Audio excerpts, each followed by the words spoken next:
What is up, Dynasty Leaguers? Welcome back into another one of my one quarterback rookie profile series running through my 101 through my 112. This video is going to be on my 111 in rookie draft. So if you missed any of the previous 10 on my 101 through the 110, I invite you guys to go back and check those ones out. So today's video is going to continue on with my wide receivers. I've already touched on my top 4 running backs, my top 5 wide receivers, and my tight end 1 in Kyle Pitts. And today is going to be on my wide receiver 6, and that is Oklahoma State wide receiver Tylan Wallace. So let's get into it.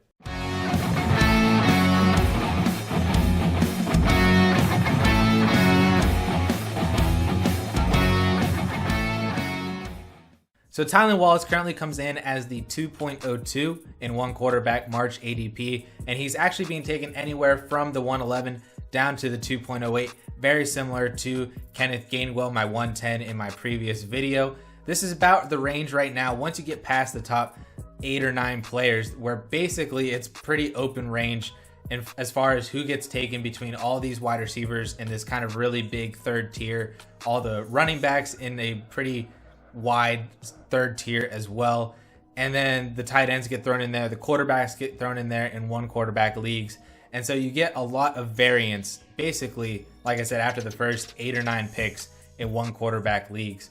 And so Tylan Wallace, for me, is my wide receiver 6. I have debated taking him ahead of Jalen Waddle as my wide receiver 5, but I'm betting on that first round draft capital for Waddle, along with his production and his incomplete analytic profile from his last junior season in 2020. But Tylan Wallace is also a very interesting and also very productive wide receiver from Oklahoma State. One of the biggest knocks on him that we will touch on more down the road is that he is a 4-year player in college. Generally for wide receivers, you want to see them coming out as early declares, but there was a situation with Tylan Wallace that we'll get into in just a bit that made him decide to stay for his 2020 senior season.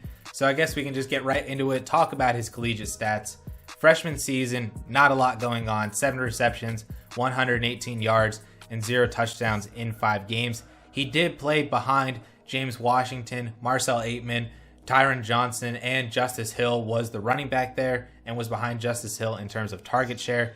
So all 4 of those players are in the NFL, at least in some capacity, or have been in the past few years. James Washington obviously being the most notable among the 4. Tyron Johnson really kind of coming onto the scene late at the end of the year for the LA Chargers whenever Keenan Allen was hurt, Mike Williams was hurt. It was a pretty solid team to be a part of.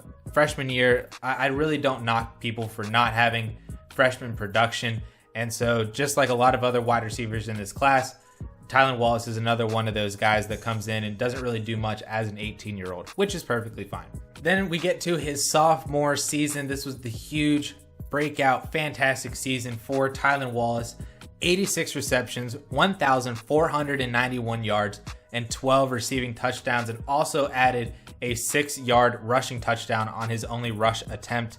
This was a fantastic season for Tylan Wallace, being the only guy now that James Washington has gone on to the NFL.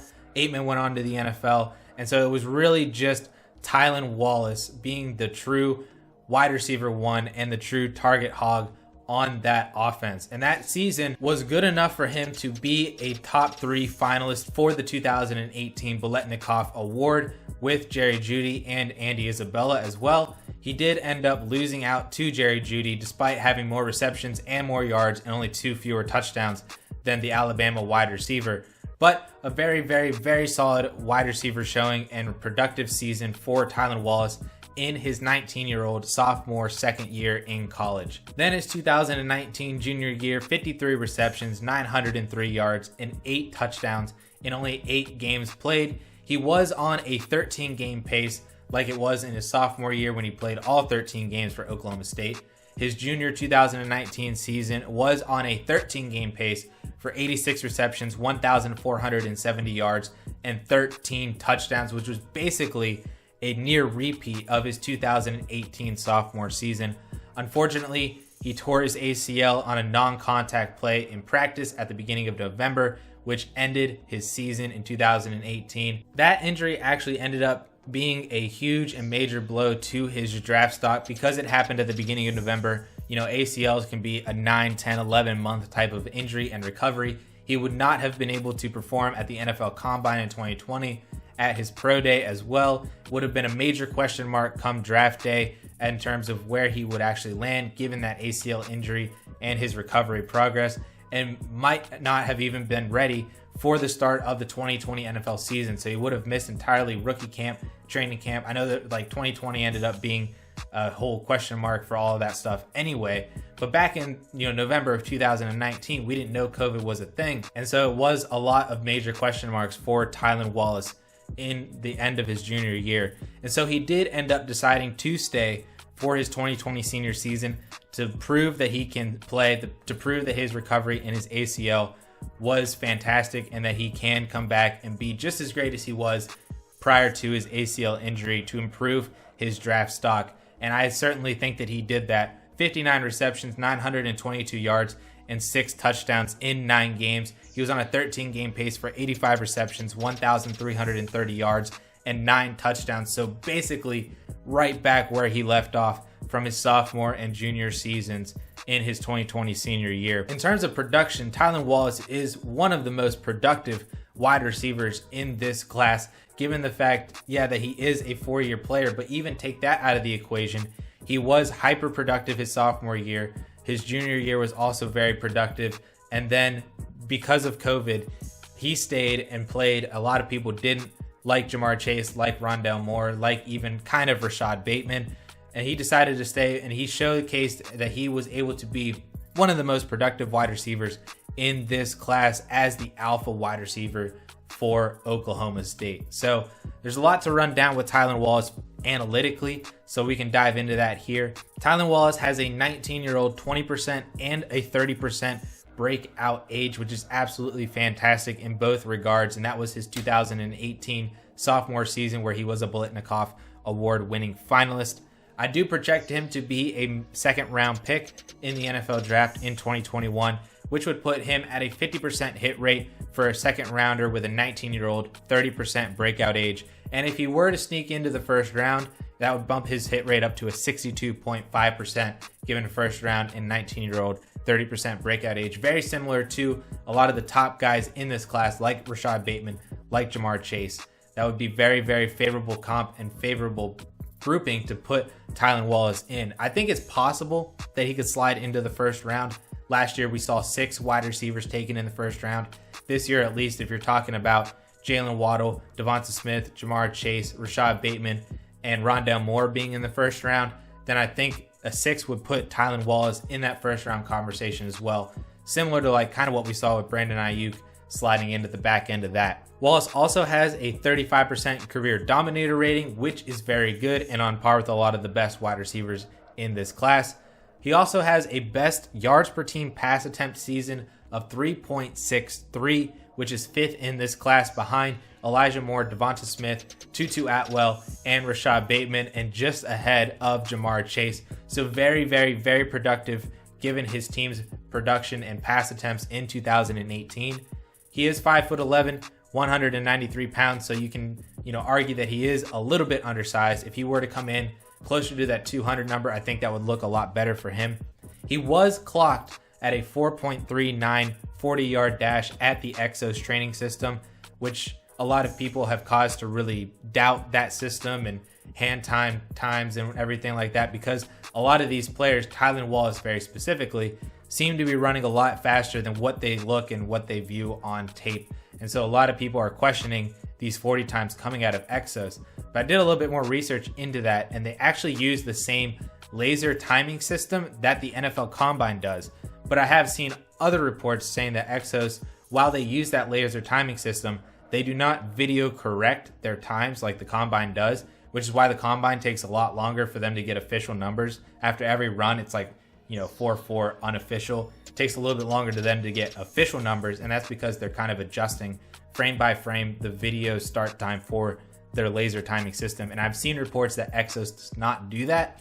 Cannot confirm if that is true or not, but he at least clocked a 4.39 using that laser timing system. And even if we adjust that 40 a little bit, a 4.45 40 is very, very solid for Tylan Wallace. It would still put him at a 98 speed score at his 193 weight, which is very good for wide receivers and definitely above the baseline threshold that I would want to see. A 4.39 would actually push him over the 100 limit, which is still very, very solid. And I think the biggest thing that this did is that he was clocked at a 4.39, regardless of what that number actually is for his 40. I think just the ability that he could be clocked at that shows that his torn ACL days are behind him and he is back and ready to enter the NFL and be a productive NFL wide receiver. I really think that's what has really been shown with that 40-yard dash. So finally, I wanted to pull kind of similar to what I did with Devonta Smith and Jalen Waddle. I also pulled up previous Oklahoma State wide receivers just to kind of showcase where Tylan Wallace fits among all those guys, because they do have some pretty solid wide receivers that have come out over the past decade or so. The best being Dez Bryant back in 2010, and then Justin Blackmon, who was very, very, very good in college. Just, extracurriculars and off-field stuff ended up taking him down the wrong path in the NFL, but he still had a very fantastic rookie season in the NFL. And then James Washington and Rashawn Woods all the way back in 2004. Four wide receivers in the past 15 or 20 years that have been in their first or second round of the NFL draft. And that's where I project Tylan Wallace to be. So I wanted to compare him at least with all of the other wide receivers that have come out of OSU. And you can see that in terms of breakout age, dominator rating, he very much fits along with all of these wide receivers, being one of the younger wide receivers in terms of a 30% breakout age at 19, tied with Dez Bryant. 35% dominator rating, looks very good as well. And then really it just comes down to that first or second round draft capital for Tylan Wallace, which naturally that is really what it comes down to for a lot of wide receivers.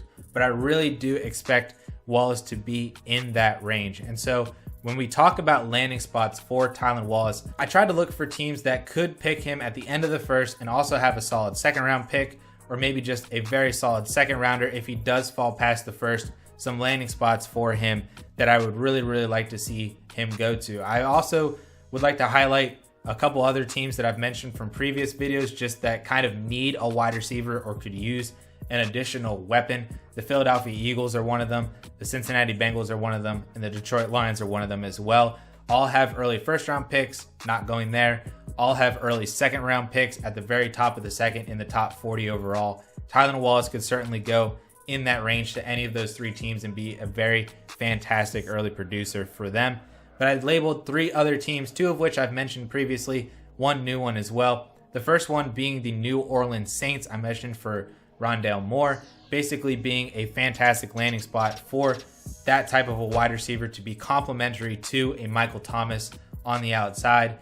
We don't know who really the quarterback is. Taysom Hill and Jameis Winston both getting contracts here recently, so they're going to be a quarterback competition.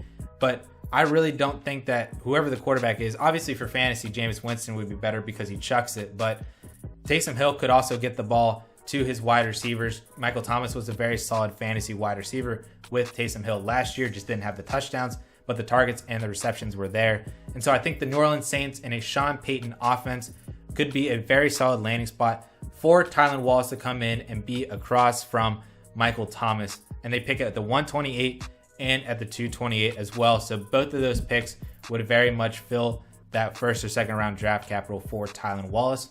The second one then being a pick later in both the first and second round. Another team that I've already mentioned, the Green Bay Packers.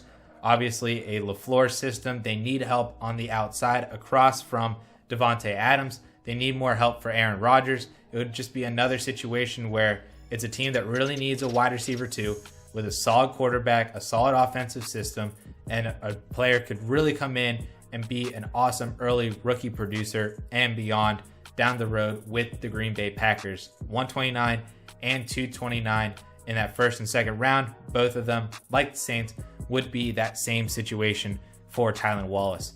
Finally, I picked one other team that I think could be a sneaky pick, and I've actually seen reports that Tylan Wallace has been linked to this team, that they're interested in him at the second round.